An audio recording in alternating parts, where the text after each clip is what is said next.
लेकिन टेस्ला ने बेकार चीज़ क्या करी, उन्होंने एक टैबलेट दे दिया बीच में, हर चीज़ उसमें से एक्सेस करो, हर पूरा का पूरा वाइट इंटीरियर दे रखा है। मतलब एक जो ह्यूमन फील होती है, ह्यूमन टच होता है, ना लेदर है ना वुड है ना मेटल के कुछ वो करा है। तो उन्होंने बोला है कि हम बहुत सिंपलिस्टिक रख के आपको गाड़ी दे रहे हैं। लेकिन फिर अगर आप कोई अगर पीआर करता है इस तरीके से कि सिंपलिस्टिक है, उस तरीके से बोलने की कोशिश करता है कि ये बढ़िया बहुत सिंपलिस्टिक है, बहुत मिनिमलिस्टिक है। मिनिमलिस्टिक एक वर्ड चल गया आजकल हर चीज़ में, मिनिमलिज्म, ग्रे कलर पहन के घूमते रहते हैं लोग। मिनिमलिज्म के नाम पर अगर वो बेचना चाहें तो बेच सकते हैं, लेकिन अगर मैं वैल्यू ढूंढने जाऊँ तो मुझे कई ब्रांड्स जो इंडिया के अंदर हैं या फिर जो इवन चाइनीज़ ब्रांड्स के सामने मुझे उतना ज़्यादा नहीं लगता है कोई वैल्यू मेरे को लगी नहीं। मिनिमलिज्म के नाम पे तुम बेचना चाहो तो बेच लो, मैं तो रिकमेंड नहीं करता। क्यों चाहिए मिनिमलिज्म? जब आप इतना पैसा खर्च करो तो मिनिमलिज्म क्यों चाहिए आपको? भाई कोई ऐसा ब्रांड है जैसे कोई भी आपका बजट हो, चाहे मतलब लग्जरी कार्स की बात नहीं मैं कर रहा, नॉर्मल अगर आपका कोई भी बजट हो, तो कोई ऐसा ब्रांड है आपका फेवरेट जो कोई हर रेंज में अच्छी गाड़ी दे रहा हो, या मतलब आपका फेवरेट ब्रांड या जो आप रेकमेंड करो? देखो 10 लाख के अंदर आप 10 नहीं 12 लाख के अंदर मैं बताता हूँ। पहले आप नेक्सॉन ले सकते हो, हॉट सेलिंग कार है इंडिया में नेक्सॉन, इस रेंज के अंदर आप ले सकते हो 12 लाख के अंदर। मतलब वो टॉप वेरिएंट्स ही मिलेंगे आपको, मिड वेरिएंट्स मिलेंगे या ऐसे वेरिएंट्स मिलेंगे जिसमें आपको सारे फीचर्स इंपॉर्टेंट वाले मिल जाएंगे। और इंपॉर्टेंट फीचर्स कौन से होते हैं मैं इसके बाद बताता हूँ गाड़ी के लिए ना, कि ये फीचर तो होने ही चाहिए, बाकी के ना हो तो चलता है। काइलैक ले सकते हैं, मिल जाएगी 12 लाख में। टॉप मॉडल तो नहीं मिलेगा, नीचे के मॉडल मिलेंगे, लेकिन उसमें स्पेसिफिक उतने फीचर्स आ जाते हैं जो आपको चाहिए। 3X तो ठीक गाड़ी है, ठीक है। और सबसे ज़्यादा जो लोग लेते हैं वो है ब्रेजा। इस प्राइस सेगमेंट में सबसे ज़्यादा ब्रेजा बिकती है। तो ये 3-4 गाड़ियाँ ऐसी हैं जो मेरे हिसाब से अच्छी हैं। हाँ। फिर अगर मैं 15 लाख के नीचे बात करूँ तो एलिवेट का आपको मिड से नीचे वाला वेरिएंट मिल जाएगा। एलिवेट अच्छी गाड़ी है? एलिवेट एक्चुअली अच्छी कार है, मैं आपको बताऊंगा कि क्यों कह रहा हूँ अभी। अच्छा। फिर आपको मिल जाएगी जो अच्छी गाड़ी सेल्टोस मिल जाएगी निचला वेरिएंट। मैं क्रेटा ज़्यादा लोगों को बोलता नहीं हूँ, मतलब मेरे को लगता है कि इतनी भीड़ में क्यों जाना है, सेल्टोस ले लो। मिड वाला ऑप्शन थोड़ी आएगा इतने कम प्राइस में। मिड नहीं आएगा, नीचे के वेरिएंट। मैं आपको बता रहा हूँ कि इस वेरिएंट के अंदर भी आप ये गाड़ियाँ ले सकते हो। क्या करते हैं लोग कि जैसे 15 लाख है तो नेक्सॉन लेकर आ जाते हैं। मुझे क्या लगता है कि ऐसे तो फिर ब्रांड तो आपको अब नेक्सॉन 18 लाख तक जाती है, मैं तो नहीं लूंगा नेक्सॉन 18 लाख में, क्योंकि ऑप्शंस हैं हमारे पास, क्यों लेनी हो गाड़ी। और अगर कंपेयर करें काइलैक जैसे आपने बोला और ब्रेजा, तो उन दोनों में से बेटर कौन सी है? देखो दोनों के अपने एडवांटेजेस और डिसएडवांटेजेस हैं। टेस्ला जो काइलैक है ना, उसमें TSI इंजन आता है। देखो अगर मैं TSI का तो जर्मन नाम है, मैं वैसे बता देता हूँ, गैसोलीन डायरेक्ट इंजेक्शन इंजन होता है एक। उसमें क्या होता है, पोर्ट में फ्यूल ना डाल के वो डायरेक्ट सिलेंडर में फ्यूल डालता है, जो इंजेक्टर होता है, इंजेक्टर है ना।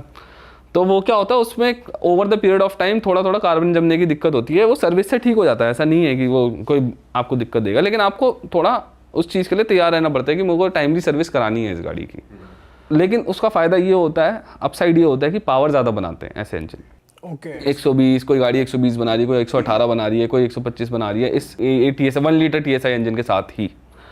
वहीं अगर मैं बात करूं नेचुरली एस्पिरेटेड इंजन, सॉरी ये TSI वो नॉर्मल MPI इंजन की, जो एक मल्टी पोर्ट इंजेक्शन में जो वो डालते हैं, इंजेक्टर जो है वो पोर्ट के थ्रू फ्यूल फेंकता है सिलेंडर में, वो वाले जो इंजन होते हैं, वो इंजन का क्या है, रिलायबिलिटी बहुत ज़्यादा अच्छी होती है, उसमें आपको सरदर्दी नहीं है।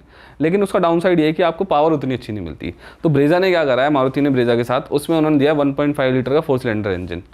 इस इंजन का फ़ायदा क्या है कि एक तो बड़ा है, तो लो एंड टॉर्क थोड़ा अच्छा मिलता है। वो कहते हैं ना, नो रिप्लेसमेंट फॉर डिस्प्लेसमेंट, एक कहावत है पुरानी कि डिस्प्लेसमेंट बड़ी होगी तो इंजन गाड़ी पावर देगी ही देगी।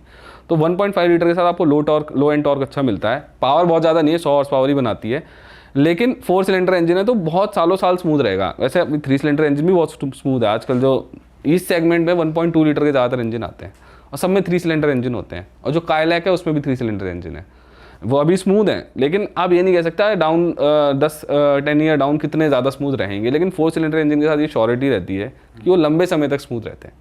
वहीं काइलैक के साथ ये है कि 3 सिलेंडर इंजन आता है, लेकिन पावर ज़्यादा बनाती है, 118 के आसपास, समवॉट उसके आसपास बनाती है। तो पावर काइलैक में अच्छी है, लेकिन अगर आप पीस ऑफ माइंड ढूंढ रहे हो ना, बिल्कुल मेरे को मारुति वाली गाड़ी चाहिए है ना, तो आप ब्रेजा एवरग्रीन गाड़ी है। हाँ, मतलब वो है कि किसी भी तरीके से बंदा यूज़ कर रहा है। लेकिन मैं मेरे को काइलैक पर्सनली, अगर मैं लेने जाऊँगा ना तो मैं काइलैक लूँगा। लेकिन ये मासेस के हिसाब से हमें देखना पड़ता है ना। हर कोई फर्स्ट टाइम बायर है जिसको पता नहीं है गाड़ी कैसे काम करती है, तो वो मारुति लेगा तो उसको टेंशन कम रहेगी। सही बात है ना। अब ये लोग कहते हैं कई बार कि भाई गाड़ी कहीं पे भी ख़राब हो गई तो आपको मैकेनिक मिल जाएगा। पहली बात, आजकल की गाड़ी इतनी जल्दी ख़राब होती नहीं है, बिल्कुल ही ये कोई ऐसा ब्रांड है जिस पे आप भरोसा नहीं कर सकते, वो तो बात अलग हो गई, लेकिन ऐसे ख़राब होती नहीं, कहीं पे भी ख़राब हो जाए। हाँ ये हो सकता है कि आपका जैसे कई गाड़ियों का आपका वो ख़त्म हो जाता है, एड ब्लू ख़त्म हो जाता है, आजकल डीजल वाली गाड़ियों में आ रहा है ना, या फिर आपका टायर ही फट गया, वो टायर ही नहीं मिल रहा किसी गाड़ी का पर्टिकुलर कार का, है ना, या कहीं एक्सीडेंट हो गया, उस केस में जब आपकी गाड़ी को रिपेयर की ज़रूरत है तो वहाँ पर पार्ट्स आपको आराम से मिल जाते हैं। तो ये मारुति के साथ बहुत सही चीज़ है बाकी ब्रांड्स के मुकाबले। स्कोडा का फुटप्रिंट वैसे, ये स्कोडा VW ग्रुप का फुटप्रिंट वैसे भी थोड़ा छोटा है इंडिया और इससे ऊपर रेंज में जाए तो 15 लाख में बता रहा था आपको कि आप फिर ना सब 4 मीटर गाड़ियों की तरफ मत जाओ, ये सारी सब 4 मीटर से अंदर की गाड़ियाँ थी, फिर आप जाओ कॉम्पैक्ट SUVs की तरफ। जैसे मैं बता रहा था आपको, ये हो गई, फिर ग्रैंड विटारा हो गई, ग्रैंड विटारा के भी आपको थोड़े निचले वेरिएंट्स मिल जाएंगे, ये मिल जाएंगे। फिर अगर आप 20 लाख के अंदर जाओगे फिर आपको इन्हीं जो कॉम्पैक्ट SUVs हैं इनके बढ़िया वेरिएंट्स मिल जाएंगे। जैसे आपको जो क्रेटा है उसका आपको GDI इंजन मिल जाएगा, 1.5 लीटर GDI इंजन जो 156 हॉर्स पावर के आसपास बनाता है, 160 से कम है लेकिन 155 से ज़्यादा है, इतना मेरे को आता है। वो पावर बहुत अच्छी है उस गाड़ी की, वो आपको 20 लाख के अंदर मिल जाएगा। क्रेटा रेकमेंड क्यों नहीं करते आप ऐसा? क्रेटा रेकमेंड नहीं, मैं पर्सनली अपनी बात कर रहा था, क्रेटा मेरे को नहीं चाहिए, मेरे को भीड़ का हिस्सा नहीं बनना, बस वो वाली बात है। क्योंकि आपको मैं इसलिए कह रहा था क्योंकि क्रेटा वाली सारी चीज़ आपको सेल्टोस में मिल रही है और सेल्टोस कम दिखती है, तो क्रेटा की रिलायबिलिटी, क्रेटा का इंजन, क्रेटा के, है ना, सब कुछ आपको जो कोर चीज़ें होती हैं वो क्रेटा की मिल गई। यानी कि जिस चीज़ से आप खुश थे, लेकिन क्रेटा इसलिए नहीं ली क्योंकि आपको भीड़ में नहीं घुसना था, है ना। तो आप बट भाई अगर भीड़ ने क्रेटा लिया मतलब परफॉर्मेंस वाइज ज़्यादा अच्छी रही है, और सेल्टोस इतनी अगर नहीं बिक रही। ऐसा होता है कि क्रेटा का, अब क्रेटा पहले आई थी, सेल्टोस तो किया तो बाद में आया, ब्रांड ही बाद में आया था, है ना।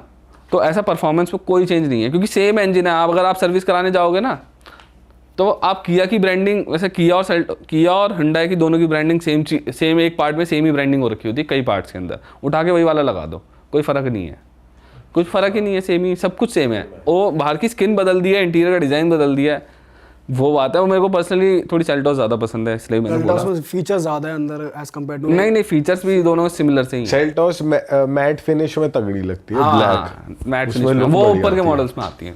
पर भाई सेल्टोस के पार्ट्स वगैरह जल्दी मिल जाते हैं? जब आपको क्रेटा के मिलेंगे तो सेल्टोस के भी मिलेंगे, सेम कार है दोनों अंदर से। अच्छा। हाँ, और किया की सच बताऊं, किया एक लौती ऐसी नई कंपनी है जिसने बहुत तगड़ा गेन करा था। किया जितना अच्छा जो मार्केट के अंदर पकड़ बनाई है ना, वो तो एक सबसे बड़ा रीज़न हुंडई ग्रुप ही है और उनका एक्सपीरियंस है कि इंडियंस को क्या चाहिए, ये रीज़न हो तो, क्योंकि किया के अंदर हुंडई ग्रुप की बड़ी पार्टनरशिप है। अच्छा, हाँ, तो हुंडई ग्रुप की गाड़ी कह सकते हो एक तरीके से, लेकिन किया एक ऐसा ब्रांड है जिसने बहुत अच्छा गेन करा है। जैसे अगर आप अभी जो आई है सिट्रोइन है उसको देखोगे, या बाकी जो ब्रांड्स नए आते थे इंडिया के अंदर, वो उतना कभी नहीं कर पाए जितना किया ने करा है। सेट्रॉइन क्यों नहीं कर पाया भाई? बढ़िया। एक तो ये होती है कि ना मार्केट में एक्सपर्ट बैठे हुए हैं, वो पता नहीं क्या ज्ञान दे देते हैं। क्योंकि देखो मैं बाहर से आ रहा हूँ, मैं मार्केट नहीं समझता इंडिया की, ठीक है, इंडिया की मैं मार्केट समझता नहीं हूँ। अब किसी ने क्या ज्ञान दे दिया, क्या नहीं दे दिया उनको, कि भाई इंपॉर्टेंट फीचर्स दे दो। बाकी के जो, जैसे लोग इंडियंस को सनरूफ बहुत पसंद है, मेरे को नहीं लगता ज़रूरी है इंडिया के अंदर, कोई ज़रूरत नहीं है, कोई खोलता भी नहीं है उसको, ठीक है। और उससे क्या होता है, मेंटेनेंस भी बढ़ जाती है। लेकिन उन्होंने उस चीज़ को सही मान लिया कि भैया सनरूफ देनी नहीं है। लेकिन इंडिया में क्या है, लोगों को ज़रूरत की चीज़ें कम चाहिए, वैसी चीज़ें ज़्यादा चाहिए जो शो ही होती हैं। सही बात है, वही चाहिए ना। अब तुम्हें तो गाड़ी बेचनी है ना यहाँ पर, वो देनी पड़ेगी। अरे वाह, आपने ये वीडियो यहाँ तक देख ली भाई, तुमने हमारी मेहनत सफल कर दिया, तुम ही लोग हो असली रियल हिट। और अगर आपको बहुत मज़ा आ रहा है ऐसी क्लिप्स में, ऐसी वीडियोस में, तो फटाफट जाइए प्लेलिस्ट पे बिंज वॉच कीजिए और सारी वीडियोस देख डालो और मौज काटो। That is it. हम मिलेंगे नए पॉडकास्ट में, नई क्लिप में। Till then bye bye, see you, take care, do subscribe.